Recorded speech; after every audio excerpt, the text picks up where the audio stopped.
আজকের রেসিপিটা একদম নতুন স্টাইলে আর একদম ইউনিক। এইভাবে কিন্তু ডিম কখনো আমি রান্না করে খাইনি। তো চলো দেখা যাক রেসিপিটা কী করে বানাই। এখানে আমি 4টি ডিম বয়েল করে নিয়েছি। খুব ভালো করে সেদ্ধ করবে। এবার সেদ্ধ করে খোসা ছাড়িয়ে নিয়ে ডিমের গায়ে ছুরি দিয়ে অনেকটা করে কেটে কেটে নেবে। এবার এর মধ্যে দিয়ে দেবে পরিমাণ মতো নুন, হলুদ গুঁড়ো আর লঙ্কার গুঁড়ো দিয়ে খুব ভালো করে মেখে এবার ডিমগুলো কিন্তু লাল লাল করে ভেজে তুলে নিতে হবে। ডিমটা ভাজা হয়ে গেলেই বাকি রান্নাটা করব। তবে এখানে ডিমটা কিন্তু একটু বেশি ভালো করে ভেজে নেবে, কারণ এটা হবে ডিমের কারি একদম নতুন স্টাইলে। সেই জন্য কিন্তু ডিমটা একদম বেশি করে ভাজতে হবে। এখানে ডিমটা ভাজা হতে থাক, ততক্ষণ আমি কয়েকটা পেঁয়াজ কেটে নিচ্ছি। এখানে পেঁয়াজের পরিমাণটা একটু বেশি নিতে হবে। এই রেসিপিটা বিশেষ করে পেঁয়াজের উপরই কিন্তু হবে। পেঁয়াজটাকে কুচি কুচি করে কেটে নিয়েছি। ডিমটা ভেজে তুলে নিয়েই ওই তেলেই পেঁয়াজগুলো ভেজে তুলে নেব। পেঁয়াজটা কিছুটা অল্প ভেজে তুলে নেব, যেটা পেস্ট করব।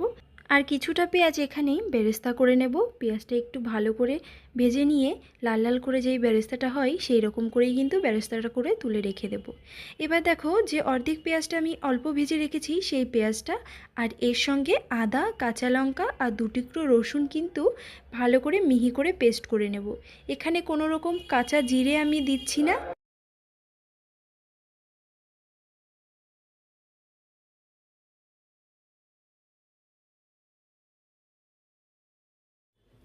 কড়াইতে যে তেলটা বেঁচে আছে ওই তেলেই বাকি রান্নাটা হবে। ফোড়নে দিয়ে দিলাম একটা শুকনো লঙ্কা, দিয়ে দিলাম 1 টুকরো দারচিনি, 2টো এলাচ, কয়েক টুকরো লবঙ্গ দিয়ে ফুটে উঠতেই দিয়ে দিলাম গোটা জিরে। এবার এখানে যে মশলাটা দেখতে পাচ্ছ এই মশলাটার ভেতরে রয়েছে ভেজে রাখা পেঁয়াজ, আদা, রসুন আর কাঁচা লঙ্কা পেস্ট। এটা দিয়ে ভালো করে কষিয়ে নিতে হবে। আর এবার এর মধ্যে আমি দেব আর একটা মশলা। মশলাটার মধ্যে রয়েছে গোলমরিচের গুঁড়ো, কাশ্মীরি লঙ্কার গুঁড়ো, একটু হলুদ গুঁড়ো আর দিয়েছিলাম সামান্য লঙ্কার গুঁড়ো দিয়ে ভালো করে গুলিয়ে নিয়েছিলাম। এবার সেটাই মশলার মধ্যে দিয়ে ভালো করে কষিয়ে নিচ্ছি। ঢাকা দিয়ে দিয়ে কষাবো। দেখো কতটা সুন্দর কষানো হয়েছে, মশলা থেকে তেল ছেড়ে দিয়েছে। এবার এর মধ্যে দিয়ে দিচ্ছি কিছুটা পরিমাণে নুন। আগে যেহেতু নুন অ্যাড করিনি সেই জন্য কিন্তু এই টাইমটাতে নুনটা অ্যাড করে নিচ্ছি। আবারও একটু ভালো করে নাড়াচাড়া করে নিয়ে সুন্দর কষে এসেছে। এবার দিয়ে দেবো এর মধ্যে পরিমাণ মতো জল।